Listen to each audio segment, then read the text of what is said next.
Hello, everyone. This is part 3 on our talks about being in the wilderness. And this time we're going to skip a few chapters to chapter 9 because it's very important. The Israelites were in the wilderness for 40 years.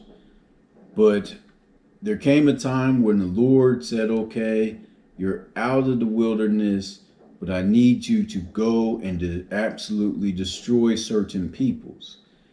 And you may read this and be like, why would the Lord have the Israelites destroy certain peoples? And the reason is because some dark things these people were doing to other people. They were squashing rights and killing babies and cutting off genitals. They were doing some horrific things. And I think it needs to be seen so you understand the Lord didn't just displace people just to displace people. There were certain people that the more power they got, the more they could control and hurt people. And I think we should think about that as believers and stuff. The Lord sometimes will displace people so that we will step into their shoes. He will sometimes do that. Now that this is just now that Christ has died and things, he has us do it in many different ways. And but we just gotta listen to him and be patient and stuff. Be patient, wait on his word. But back then, yeah, there were some really barbaric things that were happening on the field. So Deuteronomy chapter 9, and I'm going to show you a little video talking about some of this. Chapter 9, verses 1 and 9. And mind you, they were doing it based off of their religious beliefs. And their religious beliefs come from none other than King Nimrod, his illegitimate son Tammuz, and Semiramis. And you can look up and find out more on them on Verses a Day, number 208 to 215. So Deuteronomy 9, 1 through 9. Hear, O Israel, you are to cross over the Jordan today, to go in to dispossess nations greater and mightier than you, cities great and fortified up to heaven, a people great and tall, the sons of the Anakim, who were the giants, whom you know, and of whom you have heard it said, who can stand before the sons of the Anak? Know therefore today that he goes over before you as a consuming fire is the Lord your God. He will destroy them and subdue them before you. So you shall drive them out and make them perish quickly, as the Lord has promised you. Do not say in your heart, after the Lord your God has thrust them out before you, it is because of my righteousness that the Lord has brought me in to possess this land. So it wasn't their righteousness why they possessed the land, no. Whereas it is because of the wickedness of these nations that the Lord is driving them out before you. Not because of your righteousness or the uprightness of your heart are you going in to possess their land, but because of the wickedness of these nations, the Lord your God is driving them out before you, and that he may confirm the word that the Lord has sworn to your fathers, to Abraham, to Isaac, and to Jacob. So yes, these people come from, or these people were worshiping Nimrod and Baal, and honestly, who takes the place of Nimrod? Who is the actual king of Tyre? Satan, Lucifer. They're worshiping him and doing his deeds. So let's watch for the blood-curdling sacrifices of the Phoenicians. And this does a little study on what were the Phoenicians sacrificing. Watch this. Something to keep in mind when watching this video. They assumed their whole hypothesis, whether or not there was actually children being sacrificed, was based upon if they could find only sons in the burnt pits, showing the children being dead. But remember, they completely left out the Bible. I'm not even going to lie. Because God talked about it in Jeremiah 32:35. They built the high places of Baal in the valley of the son of Hinnom to offer up their sons and daughters to Molech. Though I did not command them, nor did it enter into my mind that they should do this abomination to cause Judah to sin. So pretty much they were going to be like, okay, all these bones of children that could be shown as sacrificed if it's only male children. But what did the Bible say? It said to offer up their sons and daughters to Molech. So there should be girl DNA in with those bones. So yes, there is children sacrifice. Watch this video. 3,000 years ago, in what is modern-day Lebanon, lived one of the most sophisticated people of the ancient world, the Phoenicians. At its height, the Phoenician Empire rivaled the great civilizations of ancient Egypt, Greece, and Rome. But is there a dark side to this enigmatic people? Many archaeologists and historians believe they also sacrificed their own children in horrifying religious rituals.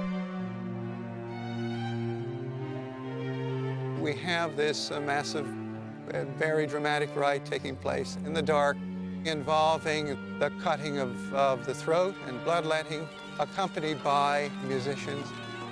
The Phoenicians had a sacrificer, someone who was especially adept with the knife and could slit the throats very effectively. A blood sacrifice on the altar, accompanied by the actual cremation on a funeral pyre. Did these blood-curdling rituals actually take place? Other scholars dismiss the stories as an ancient smear campaign. In reality, child sacrifice never existed. It's a tale invented by the many detractors that the Phoenician civilization has had during the centuries, starting from the Greeks, then the Romans, all the way up to the 20th century. In realtà il sacrificio probabilmente non è mai esistito. 3 months ago, a group of world-renowned scientists traveled to a small island off the coast of Sicily on a special mission. 6,000 funeral urns have been discovered here, containing the charred remains of cremated Phoenician children. Are these the bones of infants who were sacrificed, or are they merely the cremated remains of children who died of natural causes? By subjecting the remains to cutting-edge forensic analysis and DNA testing, it may finally be possible to discover the truth about this extraordinary people.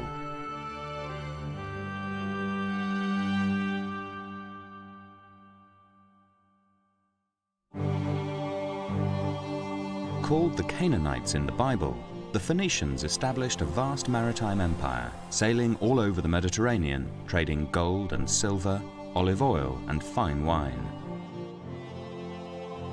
Phoenician settlements have been discovered in Sicily, Spain and Cyprus.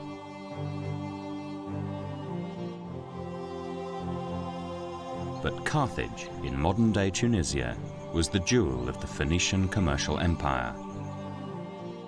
The city boasted vast libraries, temples and law courts.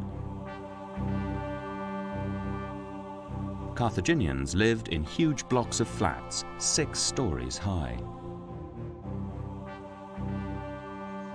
The ruins of this great city, which once rivaled ancient Rome, have been discovered on the Bursa Hill outside Tunis.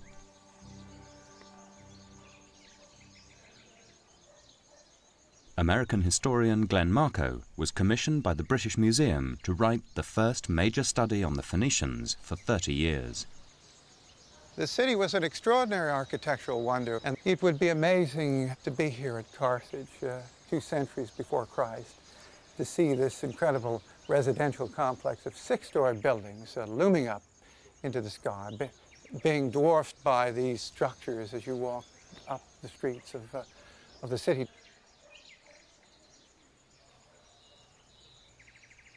We're at the basement level of one of these massive 6-story apartment complexes that the Carthaginians built on the Byrsa slope.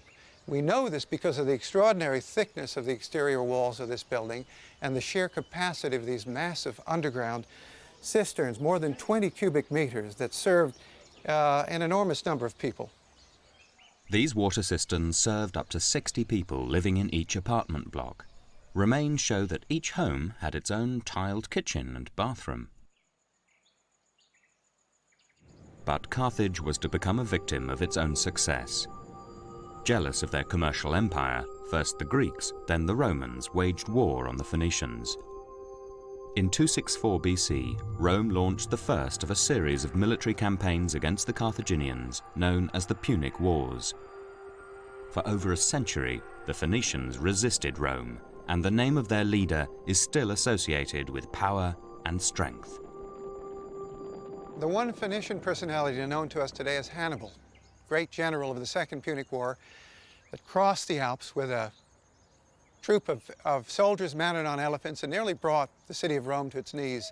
Had he done so, the whole history of the Western world as we know it today would have been rewritten by the Carthaginians rather than the Romans. But barely 40 years after Hannibal's death, Romans torched and destroyed Carthage. Contemporary accounts graphically illustrate the bloody and bitter final struggle. Some were stabbed, others were hurled alive from the roofs of the buildings. All places were filled with groans, shrieks, shouts, and every kind of agony. Old men, women and children had hidden in the inmost nooks of the houses. Some of them were wounded, some more or less burned, all uttering horrible cries. Others, thrust out and falling from such a height with stones, timbers and fire, were torn asunder into all kinds of horrible shapes, crushed and mangled. The Romans didn't just defeat the Phoenicians in battle, they tried to obliterate all trace of their culture and traditions. The Roman destruction led to the destruction of the great library at Carthage itself, and as a result of that, we've lost all of the original documents written by the Phoenicians in their own language, describing what had actually transpired in the city in the years before the Roman destruction.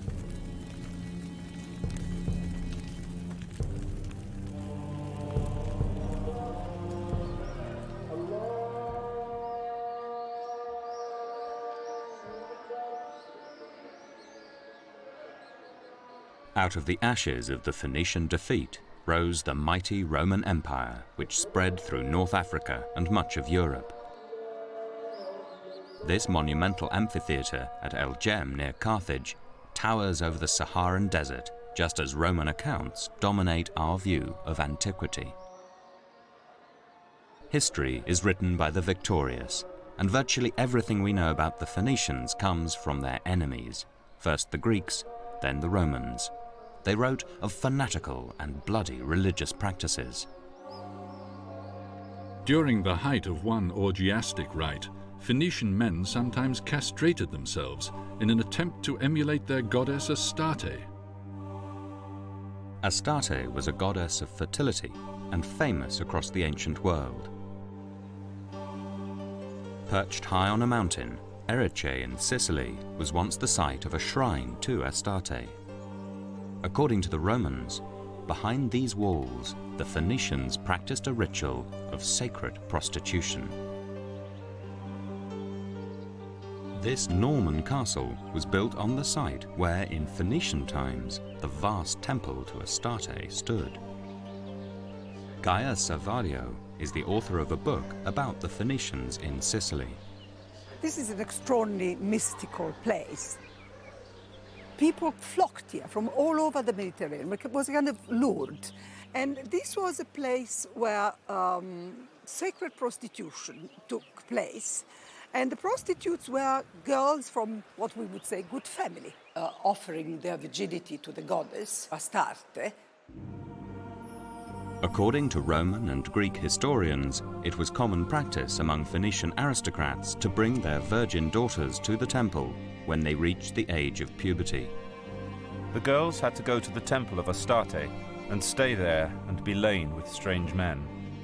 The high priest would then force them to have sex with visiting foreigners who paid the temple handsomely for the privilege. The stranger was viewed as an emissary from the gods. After intercourse, the girl had made herself holy in the sight of Astarte and went away home. So these very young girls were actual prisoners until they were deflowered. So the pretty girl could get home quite quickly after giving up their virginity, while the ugly one had to wait to be picked up. According to Greek and Roman accounts, sacred prostitution took place in Cyprus, Tunisia, and Sicily. They claimed the Phoenicians exported their grotesque religious practices as they sailed across the Mediterranean and beyond. But the classical writers did praise the maritime prowess of this merchant race. The Phoenicians were the first to use the stars for navigation. The Phoenicians were the first to circumnavigate Africa. They sailed from Egypt, and it was not until the 3rd year that they returned. This Phoenician ship, the only one of its kind to be excavated, reveals their revolutionary shipbuilding technique. 3,000 years before IKEA, the Phoenicians produced prefabricated vessels, which were transported in sections across their empire. Putting sections together was aided by another new invention, the alphabet. A matched A, B to B, and so on. According to the Greeks and Romans, wherever they settled, the Phoenicians brought with them both new advances and dark practices. By far the most terrifying allegation was child sacrifice. In times of war, famine, or pestilence, the Phoenicians sacrificed their own infant children. In crises of great danger, it was a custom of the Phoenicians to give freely their best-loved children in sacrifice, as a ransom to the avenging demons. Those given up were slaughtered in mystic rites. The Phoenicians, it was said, sacrificed their children to appease their bloodthirsty gods, Baal Hamon and his wife Tanit. Baal and Tanit took many forms. They could have an animal face or be human. Baal was often represented as a disc and a crescent. His wife Tanit as a triangle with outstretched arms. Some historians believe Baal was the root of the word Beelzebub, who today we associate with the devil.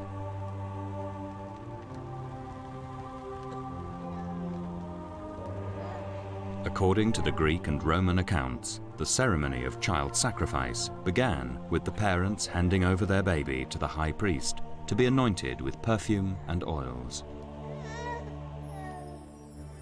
Meanwhile, the sacrificer, an assistant priest, made preparations for the baby's death.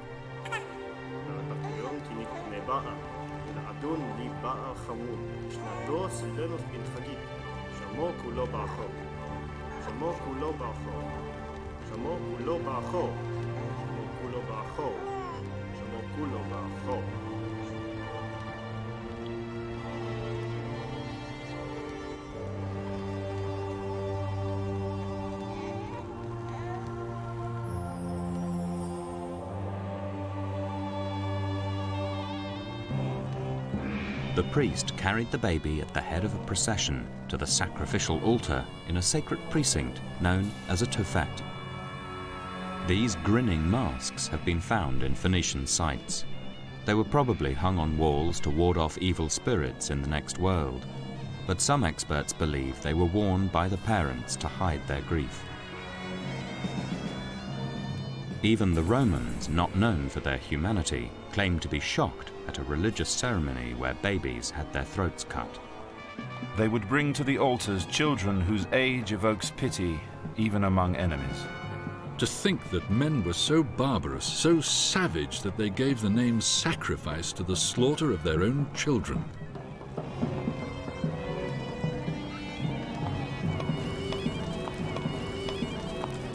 Some accounts imply the dead baby's face was covered with a grinning mask before it was thrown onto the funeral pyre.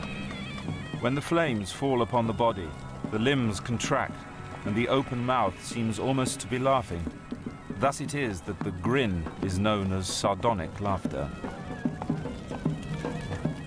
And the whole area before the statue was filled with a loud noise of flutes and drums, so that the cries of the wailing should not reach the ears of the people. The blood of the child was collected and used to anoint the altar. They sometimes sprinkled children's blood upon the altars. They thus implored the favor of the gods through the blood of those sacrificed.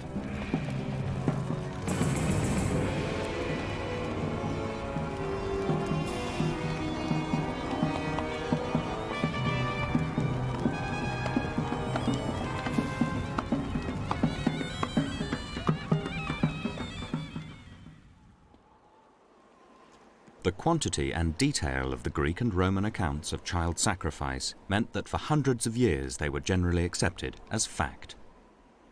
But in the 19th century, historians increasingly began to dismiss these ancient sources as biased and unreliable. It's a debate that has continued to this day. Professor Piero Bartoloni has spent years studying the excavations in Carthage. He's internationally recognized as a world authority on the Phoenician civilization. In realtà il sacrificio probabilmente non è mai esistito, poi quindi è evidente che è una In reality, child sacrifice never existed. It's a tale invented by the many detractors that the Phoenician civilization has had during the centuries, starting from the Greeks, then the Romans, all the way up to the 20th century. While it's clear the Phoenicians were not well loved among Greek and Roman peoples, it would be very difficult to just toss aside all of these citations and say they're completely tendentious and have no rooting in actual fact. The academic debate intensified when archaeologists excavating Carthage uncovered this Tophet, a Phoenician sacred precinct. Underneath these standing stones, similar to gravestones, were thousands of urns containing charred remains of human infants. Many believe this could be the site where the ritual sacrifice of children actually happened. You might wonder why a sophisticated people, among the most sophisticated in the Mediterranean or even the world at that time, would have indulged in such a barbaric practice of child sacrifice. And I don't pretend to have all the answers, but I do think they did practice child sacrifice on an institutional level. Professor Larry Steger of Harvard University led the international team that fully excavated the Carthage Tophet in the 1970s.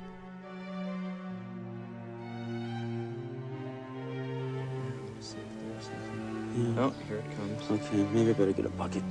The sheer scale of what they uncovered was extraordinary.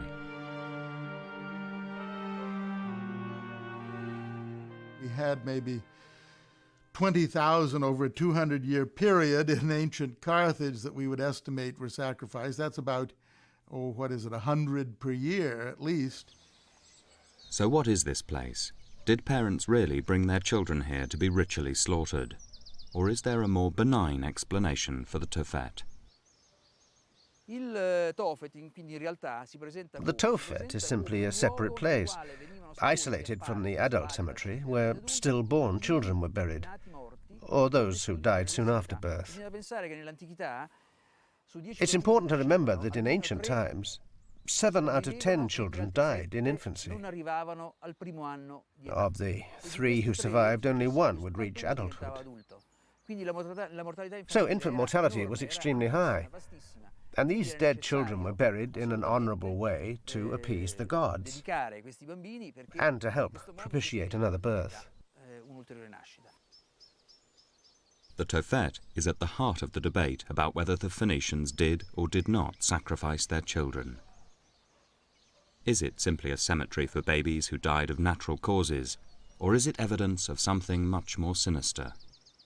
The archaeology doesn't prove one way or another whether it was actually child sacrifice and then being buried in these special burial grounds, or was it simply children dying of natural causes, being cremated, placed in jars, and buried in these special precincts.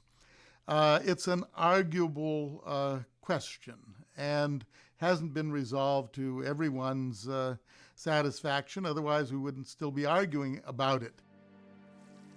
Back in the 1970s, forensic archaeology was in its infancy. But now, new scientific techniques may finally be able to settle the argument once and for all. What we are able to do today is quite a bit more than we could have done 20 years ago when analyzing what are probably the most important elements of this archaeology, namely the physical anthropology, the bones of the cremated or burnt children. In the last 3 months, scientists in Britain and Israel have been using cutting-edge forensic techniques to analyze the charred remains of the children buried in the Tophet. The race is now on for a result.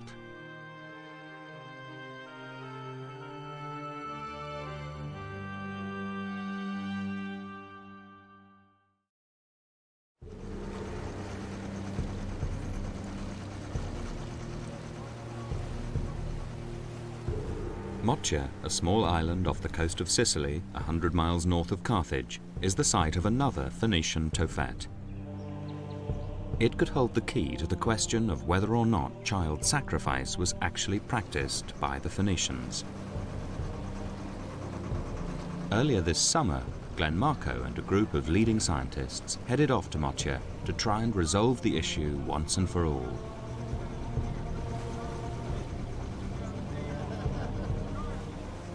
In Phoenician times, Mocha was a city teeming with over 15,000 people.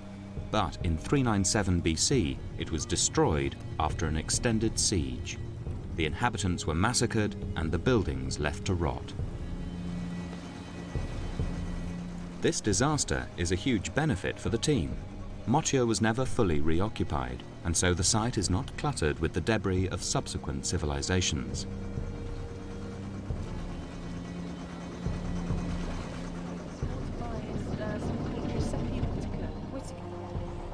This site is significant, first of all, because in contrast to all of the other cities that the Phoenicians occupied, which were always in such amazing locations that they were built upon by the Romans and peoples after them.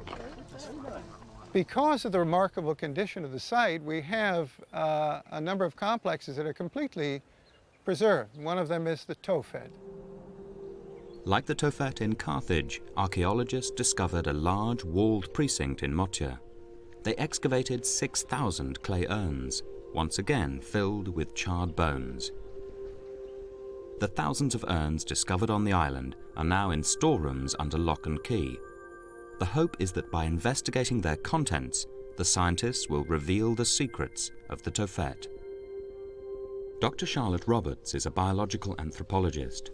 She hopes to discover remains that are sufficiently well preserved to indicate whether the children were healthy or diseased. If they're diseased, then it's likely the Tophets are ordinary cemeteries for children who died from natural causes.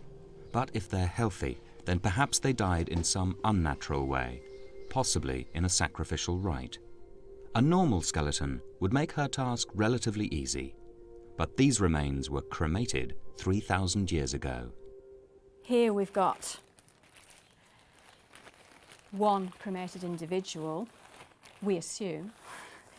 And if I just gradually tip this out on the table, you can probably understand the problems I'm faced with when it comes to doing an analysis of this sort of material.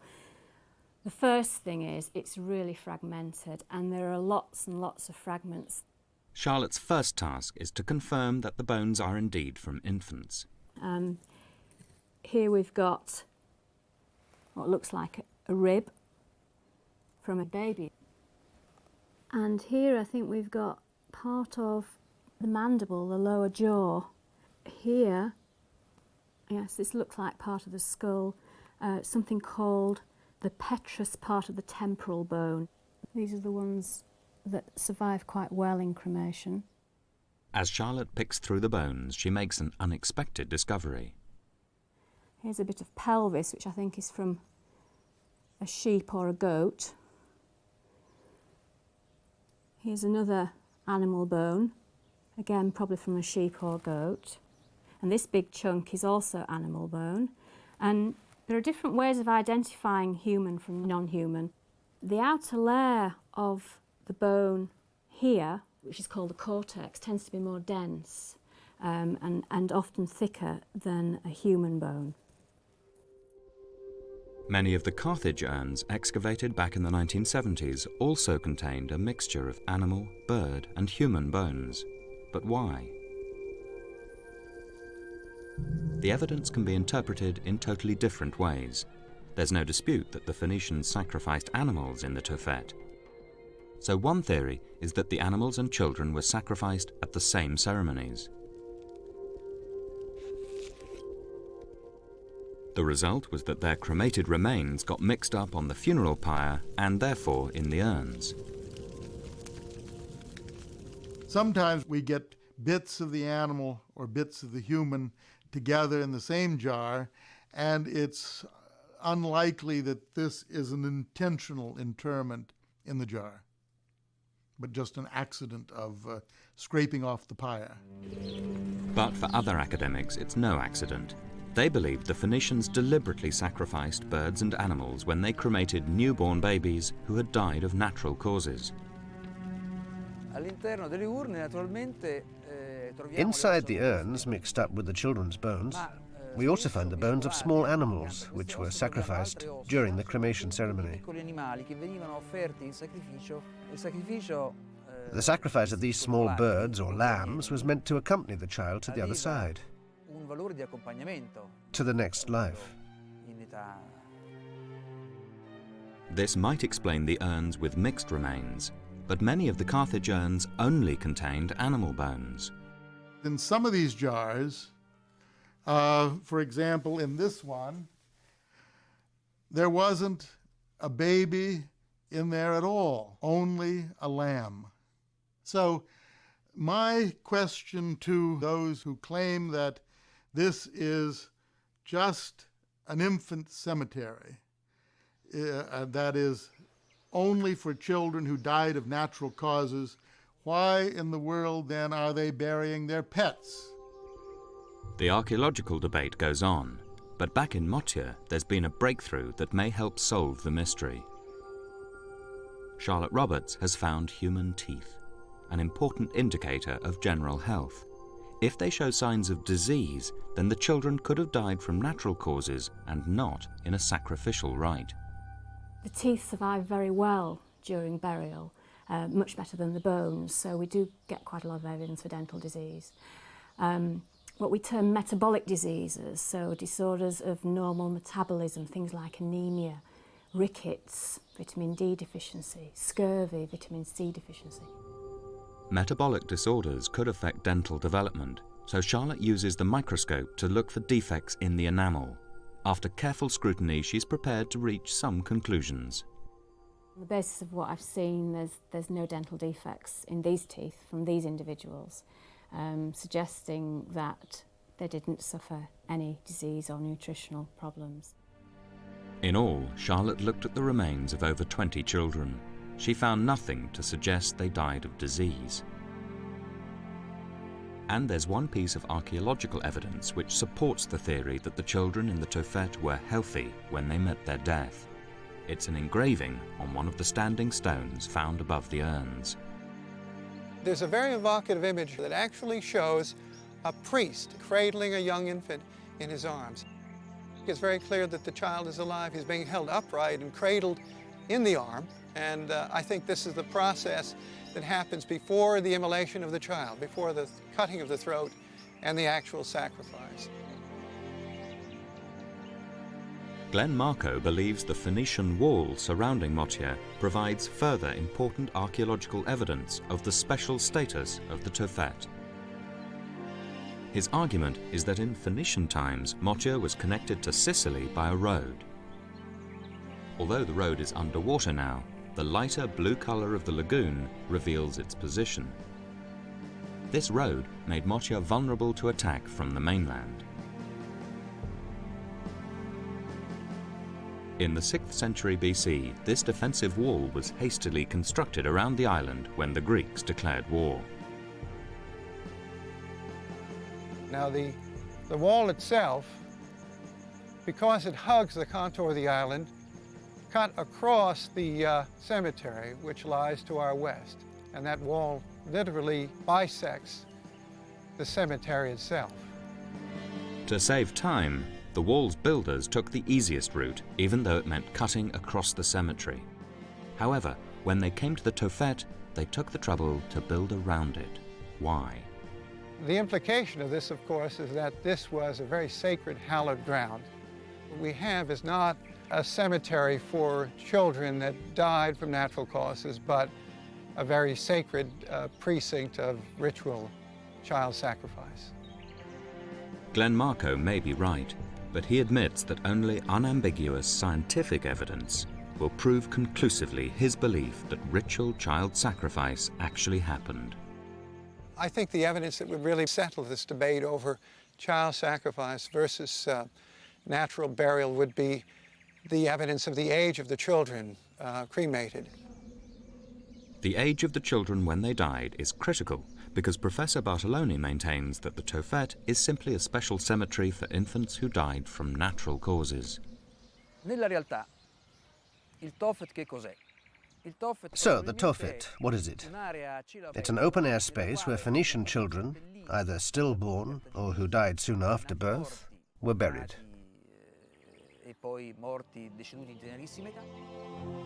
So, how old are the children buried in the Tophet? Were most of them stillborn or newborns who died in the first critical weeks of life? The answers could lie in the teeth that Charlotte Roberts is examining. We know in modern populations how the teeth develop, when each teeth starts to develop, when it comes through the gums and shows in the mouth. And then we compare what we see in our archaeological teeth with the modern data. Even 3,000-year-old teeth can give evidence of the children's age at the time of death. Well, looking at these teeth down the microscope, we've got two people here, and on the basis of the teeth, they're 2 to 3 months of age when they were cremated.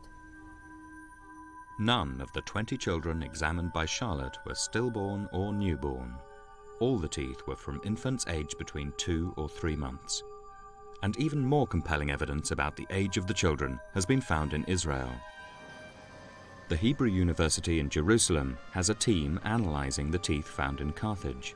Once again, the aim is to find out the age of the babies in the urns.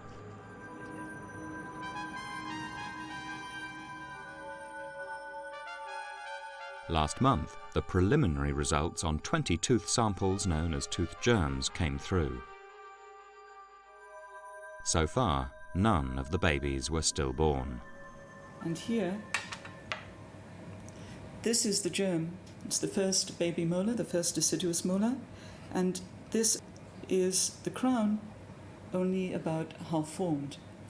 This suggests that this infant was aged 1 to 2 months when it died. Other children found at Carthage were much older. And if I take out this tooth germ, this is the tooth germ of a first permanent molar, and here you can see that the crown is about 2/3 formed. That indicates that this child was about 2 years old when he died or was sacrificed.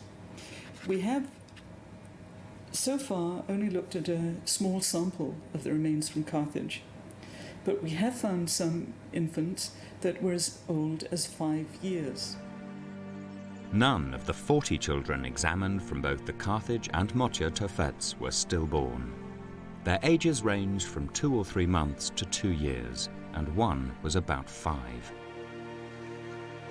These results undermine Professor Bartoloni's theory that the Tophet was a special cemetery for stillborns or babies who died shortly after birth. It seems that the Phoenicians probably did sacrifice their children to appease their gods. There's one further forensic test which could settle the debate once and for all: DNA analysis. But will it be possible? DNA has never been successfully extracted from the cremated remains of children who died 3,000 years ago.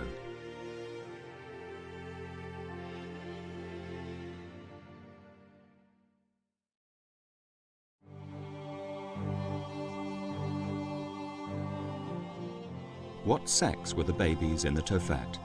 According to some of the biblical and classical accounts, it appears they were boys. He supplicated the gods after the custom of his people by sacrificing a young boy to Baal. They had been accustomed to sacrifice to this god the most noble of their sons. But some scholars have questioned the accuracy of these translations. Sometimes it referred to boys, but I think that's a generic term for children as a whole. But there's certainly no references at all to young girls being involved in the sacrificial process. If the babies died of natural causes, there should be an approximately equal number of boys and girls in the Tophet.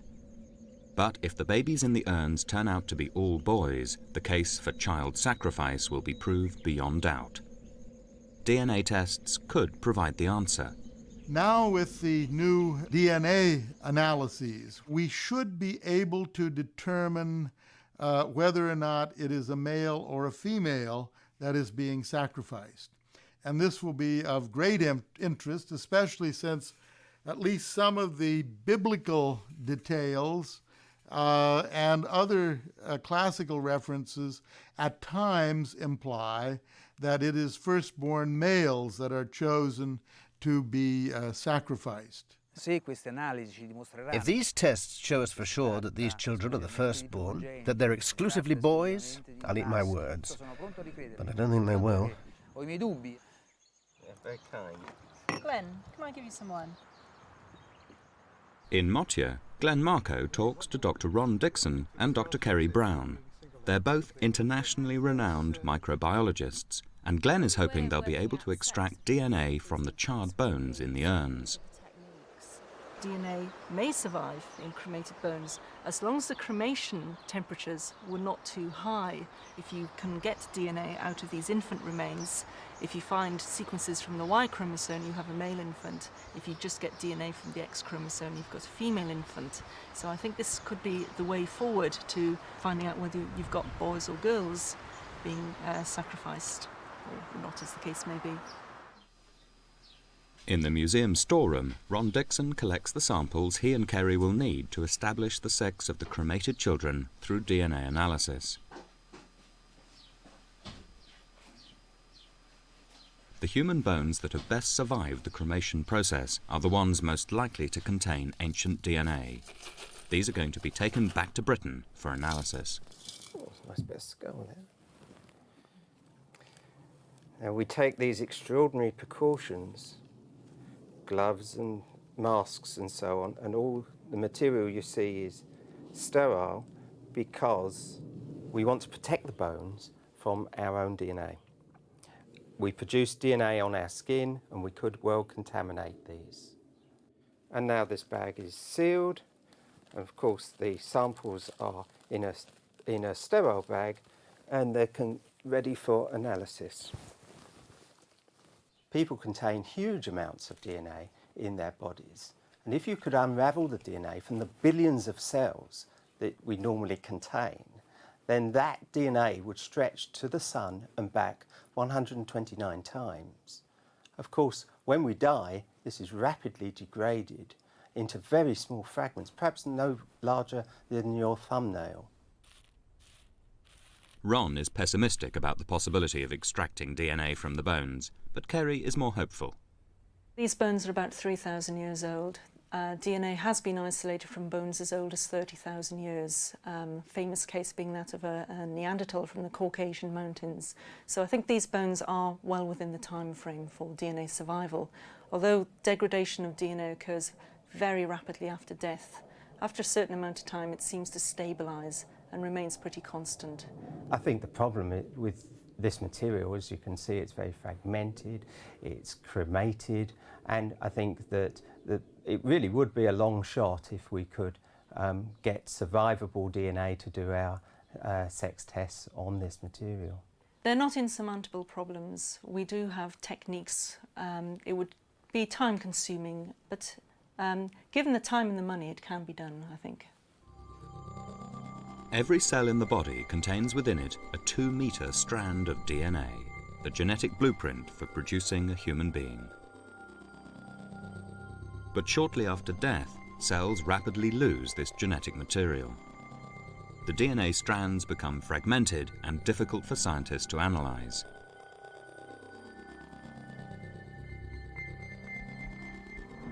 Bradford, last month. Ron Dixon and Kerry Brown have spent weeks struggling to extract DNA from the Mottian remains. One place where tiny fragments of ancient DNA sometimes survive is in the teeth. But these hopes were dashed early on. The teeth were really so degraded that we were only left with the enamel shell, and we know really that we're unlikely to get DNA from that sort of material. The bones are also in a much worse condition than they hoped. These bones don't seem to be very well preserved at all. They don't seem to have anything in the way of microstructure. By microstructure, I mean the little channels through the bone matrix which carry things like blood vessels. And of course, it's from these little blood vessels that the DNA comes from. But they haven't given up yet. They're off to supervise research assistant Alex Wan, who's doing the analysis. And the SRY gene on the Y chromosome. Well, those are good ideas, but of course we've got to design the primers first. They enter the antechamber to the laboratory, where they'll have to don gloves, masks and protective glasses so that they don't contaminate the ancient samples with their own DNA. Alex is working alone in a sterile environment. She's already cut off the exterior of each bone fragment. This is to remove the DNA of anyone who has recently handled them. She now adds a solution that will react with the bones and draw out DNA. She also adds solution to an empty tube as a control. Hi Alex, how's it going? It's very important while the extraction with the bone is carried out that there's also a parallel extraction carried out. In other words, you go through exactly the same procedure but with no bone present. If that gives you a positive result, then you know there's DNA contamination getting in somewhere. For instance, from the researcher or from another person. I think we shall remove ourselves. Hey, right. See you later. Once the solution has been added to the bone, it's shaken up. The mixture is put into a water bath with a temperature of 60 degrees centigrade. This will help leach out any DNA.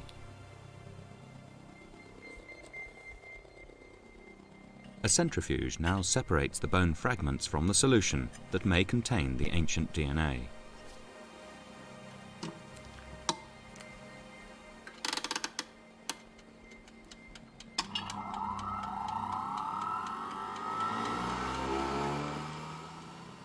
Another pipette is used to draw off this solution.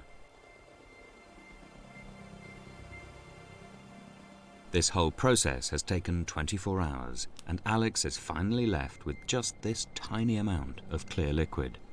To find out whether it contains any ancient DNA involves yet another lengthy process. One of the characteristics of ancient DNA is that very little of it survives. So we use what's called the polymerase chain reaction, PCR, to target a particular piece of DNA. These samples are now ready for the PCR machine. This is the revolutionary part of the process that makes the analysis of ancient DNA possible. After death, the DNA strands become fragmented and difficult to analyze. The bonds linking the double helix are broken through the PCR process. Then, the single strand is cloned up to 1 billion times, making enough DNA for scientists to try and identify specific chromosomes. PCR is basically the ability to amplify, to magnify very, very small specific sections or strands of DNA. Hopefully, the PCR machine will have cloned a tiny surviving fragment of ancient DNA to produce enough for genetic analysis. To find out if this has happened, the samples have to be stained in a special gel. If there is ancient DNA, the sex will be revealed. If we had a male, we'd be looking for two bands. One would be from the X chromosome, one would be from the Y chromosome. If it was a female, we would see just one band because females have two X chromosomes. So when we look at a gel under the ultraviolet irradiation, hopefully we should see some bands with the ancient DNA, which will tell us whether we're dealing with male or female infant remains. Alex runs an electrical current through the gel, which will develop the ancient DNA, if there is any. So far, she's tried 12 times, unsuccessfully. For Alex, it has been a real struggle with the extractions and the PCR, running the gels to get results from these bones. So if she has succeeded in getting any results from these bones, I think that's a heroic effort on her part. Each attempt to extract ancient DNA takes 3 days. After 12 failures, Kerry and Ron are hoping attempt number 13 will be lucky. It isn't. We can now know, perhaps, that we really can't find DNA that will survive a cremation in this type of bone. But Alex persuades Ron and Kerry to let her have another go, while she repeats the process in Bradford. In Jerusalem, they have made a breakthrough. Pat Smith has managed to extract tiny ancient DNA fragments from the Carthage babies. We do have some preliminary results. They show two bands.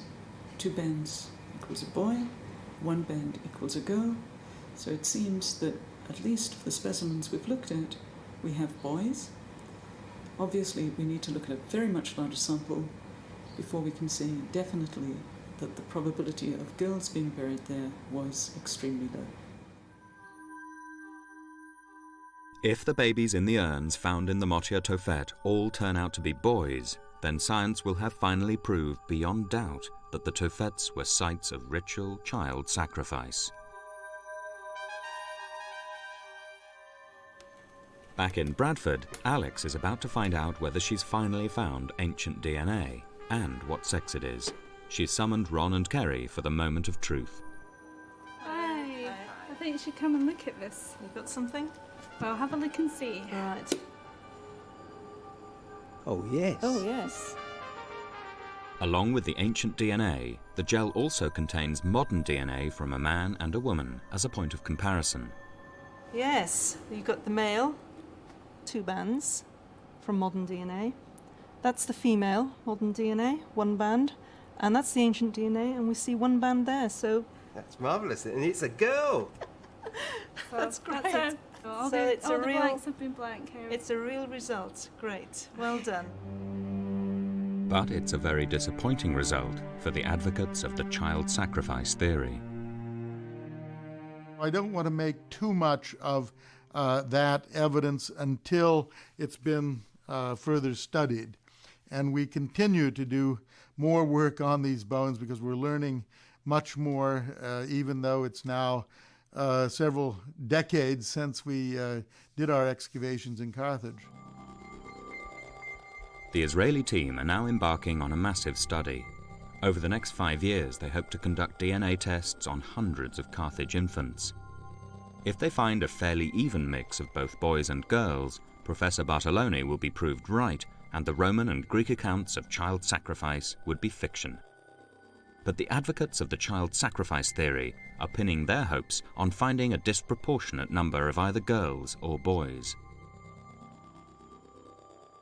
If we have a great predominance of young girls, this would fit in with the bias that we might have in the ancient world of young girls being undervalued by society, so that it would be easier and less painful for the family to sacrifice a girl than a boy.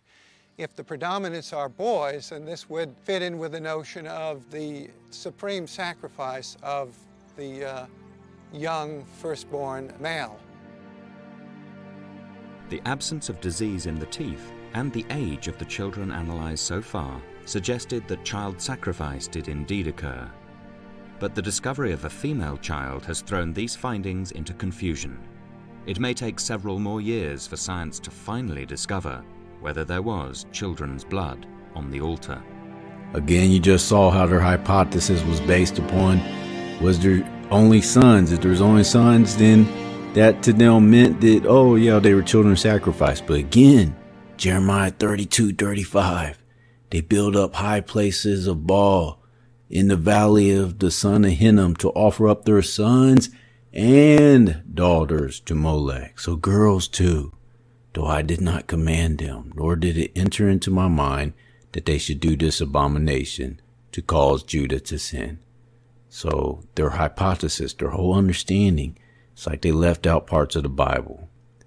Guess what? Yes, they were indeed doing child sacrifice. And it sucks. Yeah. Continue the video. As you can see, children were being sacrificed. And we sacrifice children today every time we support abortion. Listen, God wiped out a peoples. He's wiped out peoples clean that are doing the innocent wrong. Do not claim to be a believer and support any of these notions or these people that support these notions. Don't do it. Don't do it. Especially if you're wondering why things ain't going right in your life. Think about where you may be putting your name next to and who you may be standing next to for some type of material gain. Maybe you like a bill that reduces your school loans. Who knows?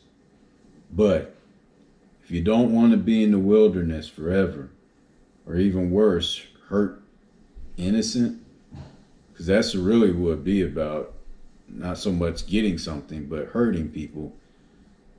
Don't put your stamp on it. Dear Heavenly Father, we know that you do things for us, not out of our goodness, but because of just you, Father. Just you.